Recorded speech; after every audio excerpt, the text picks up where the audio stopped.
É muito ruim falhar. Ah, já sei, vou desistir, assim eu fico bem. É dessa forma que pensam as pessoas que carregam consigo as crenças intermediárias. Mas o que são essas crenças intermediárias?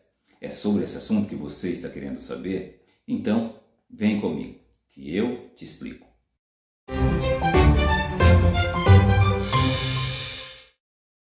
Olá pessoal, eu sou Elcio, especialista em terapia cognitivo-comportamental, e neste canal eu abordo assuntos relacionados a TCC. Então, se você chegou por aqui e ainda não é inscrito, se inscreva no canal porque a sua ação reforça o meu comportamento de continuar gerando conteúdos como este. Dito isto, vamos ao assunto de hoje. Crenças intermediárias é uma classe de crenças que são influenciadas pelas crenças nucleares. Essa classe é composta por atitudes, regras e pressupostos, que, a exemplo das crenças nucleares, também não são articuladas pelo indivíduo. Vamos entender que, desde que nascemos, estamos sempre tentando entender o mundo ao nosso redor, e isto é fundamental para que conseguimos nos adaptar e viver bem. Então, as coisas que vivenciamos e as pessoas com quem nos interagimos moldam aquilo que acreditamos. Logo, isso se tornará em crença. Por exemplo, imaginamos alguém que desde a sua infância sempre ouviu críticas sobre suas habilidades e nunca recebeu reconhecimento pelo que fez. Então, essa pessoa pode acabar desenvolvendo a crença de que é incompetente. E essa crença pode influenciar suas interações com o mundo, com outras pessoas e consigo mesmo, o que vai acarretar na evitação de vivenciar novas experiências, haja visto o medo de falhar. E além disso, essa pessoa também pode interpretar de maneira negativa os feedbacks de outras pessoas, reforçando ainda mais assim a sua ideia de incompetência. Então veja que isso tudo é um ciclo que afeta tanto a forma como essa pessoa se vê, quanto ela se relaciona neste mundo e com os outros. A classe de crenças intermediárias agrupam três características: atitudes, regras e pressupostos. E são essas características que vão conduzir o indivíduo através de seus pensamentos e seus comportamentos. A primeira característica da classe de crenças intermediárias é a atitude. A atitude está relacionada à crença de incompetência, como é horrível falhar, porque esse pensamento reforça a crença de incompetência. Por exemplo, uma pessoa pode ter essa atitude de que é horrível falhar, então ela pode evitar assumir desafios ou tentar coisas novas devido ao medo de falhar e reforçar ainda mais a sua crença de incompetência. Assim, ela pode recusar oportunidades de liderança no trabalho porque ela teme não ser capaz de lidar com as responsabilidades e falhar diante de outras pessoas, o que deixaria muito frustrada. E a segunda característica da classe de crenças intermediárias é a regra. As regras estão relacionadas ao dever como se for uma necessidade absoluta. Então a pessoa pensa, eu devo, eu tenho, eu preciso. Então a pessoa que tem a crença nuclear de incompetência pode internalizar como regra o seguinte pensamento: eu devo impressionar os outros, como resultado da sua crença de incompetência. E isso pode levá-la a assumir uma carga de trabalho excessiva para provar o seu valor aos outros, resultando em estresse e exaustão. Já a terceira característica da classe de crenças intermediárias são os pressupostos. Os pressupostos são condicionais do tipo se então. É uma condição estabelecida pelo sujeito. Se isso é assim, então é assim que deve ser. Por exemplo, a pessoa pode desenvolver o pressuposto condicional de se eu cometer um erro, então serei ridicularizado e confirmará então minha incompetência.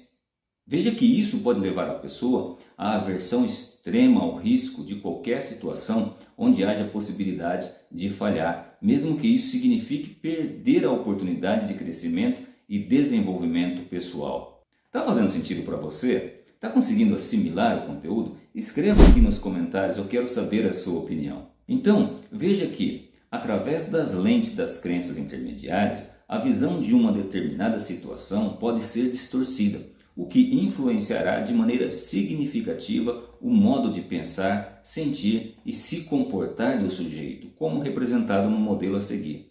Utilizo como explanação a figura do iceberg que aponta na base mais profunda as crenças nucleares ou centrais. Já na intermediária entre as crenças nucleares e os pensamentos automáticos estão as crenças intermediárias, que são as regras, as atitudes e os pressupostos. E no topo do iceberg estão os pensamentos automáticos, que são as reações emocionais, fisiológicas e comportamentais. Um ponto importante para os terapeutas cognitivos comportamentais é que as crenças disfuncionais podem ser desaprendidas e novas crenças mais realistas e úteis podem ser desenvolvidas e fortalecidas durante o tratamento. Para ajudar o paciente a se sentir melhor e agir de forma mais adaptativa, é importante focar na mudança direta de crenças centrais o mais rápido possível. Uma vez que isso é feito, o paciente tende a encarar situações futuras de maneiras mais construtivas.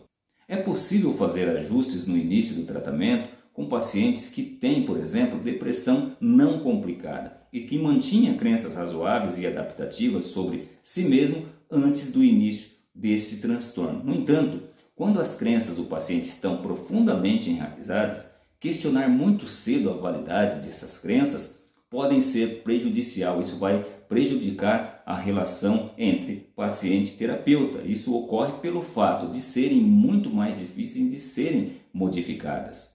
Então, apesar dessa importância, o processo típico da terapia cognitivo-comportamental começa com o foco inicial na identificação e alteração de pensamentos automáticos que surgem através das crenças fundamentais e em intervenções que indiretamente modificam essas crenças. O terapeuta pode ensinar então o paciente a reconhecer esses pensamentos que estão mais próximos da superfície e a se distanciar deles, aprendendo que acreditar em algo não significa necessariamente que seja verdade.